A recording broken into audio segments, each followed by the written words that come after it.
بنتكلم على الجو لاين اللي هو اللغد الفك السفلي. هل فعلا يا دكتور يمكن علاج الفك السفلي او اللغد بدون جراحه؟ عايزين حضرتك تشرحي لنا بقى باستفاضه الموضوع ده، لان الناس بتخاف جدا من موضوع الجراحه. هقول لحضرتك الفك السفلي دلوقتي له حقن مخصوصه، تمام؟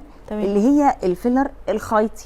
احنا اتكلمنا عنها قبل كده، بس يعني نقول عنه تاني. الفيلر الخيطي ده عباره عن حقنه فيلر بتتحقن زي الفيلر بالظبط يا جماعه، بتدخل الوجه بتتحول فيه الى شبكه رفع بترفع الوجه كله. بيتحقن في 7 نقاط معينة في الخدود وفي الوجه، على اساسهم بيترفع الوش ويرجع لشكله الطبيعي ولسنه الصغير تاني، ومن غير اي جراحه ومن غير اي ملو زياده للوجه. احنا معانا صوره هنقدر نشوف فيها الفرق بين قبل حقن الفيلر الخيطي اللي هو بيعمل كشبكه يرفع الخد والجو لاين من تحت، والنتيجه ممتازه الحقيقه بعد ما عملنا بصي حضرتك، يعني مثلا في الصوره الاولانيه الوجه كان متهدل تمام. ليه؟ مع عوامل الزمن والجفاف، والكلاينت ما بتشربش ميه كويس. تمام. الفيلر الخيطي دخل عمل 3 حاجات. اولا عمل ترطيب داخلي للخليه فعوض ممتاز. اللي هي ما بتشربهاش، ادى المنظر بتاع الصحه بتاع الوجه. نشط الكولاجين، تنشيط عالي جدا زي ما حضرتك شايفه، فحسيتي ان السن كله صغر وان الوش ردت فيه صحته تاني. طبعا.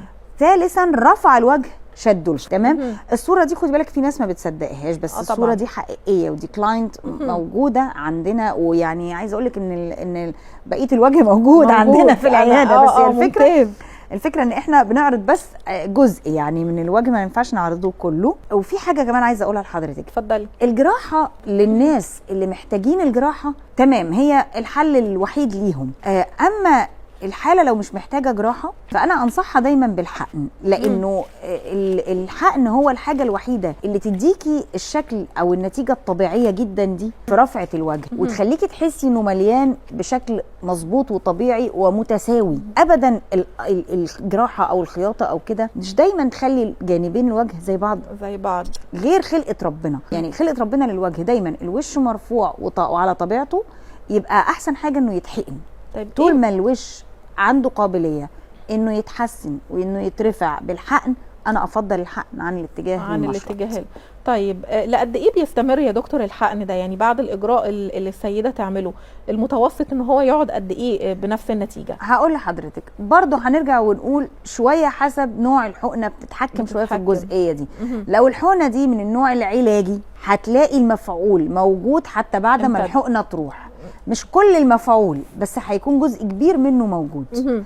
اما لو المفعول او لو الحقنه تجميليه فقط وشدت ورفعت، بمجرد ما هتروح هتحس الست بتهدل شويه. وان كان برضو في سيستم للحقن، لو ما حطيناش الكميه الكافيه قوي ليها، لو حطينا اقل شويه من اللي هي محتاجه له، ما مليناش الوش قوي، برضو ساعتها المفعول ما بيروحش للاخر. والله ما بيروحش للاخر. ممتاز. اما لو شديتي قوي، لو جبتي حضرتك اي حاجه الاستيك، اي حاجه الاستيك وشدتيها زياده عن اللزوم هترتخي اكتر.